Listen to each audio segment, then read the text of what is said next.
আজকে বৃহস্পতিবার আর ঘুম থেকে উঠতে অনেক লেট হয়ে গেছে। আর বৃহস্পতিবারে তো প্রচুর কাজ থাকে, ওটা সবার বাড়িতেই, আর সবাই বৃহস্পতিবারের দিন ব্যস্ত থাকে।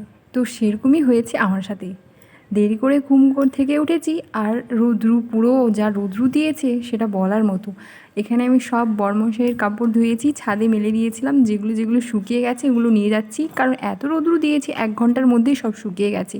তো এখানে আমি একটা দিদিভাইয়ের সাথে কথা বলছিলাম, দাঁড়িয়ে ছাদে দেখা হলো, তাই কথা বললাম একটু। তারপরে এখানে সব কাপড় পেরে নিচ্ছি।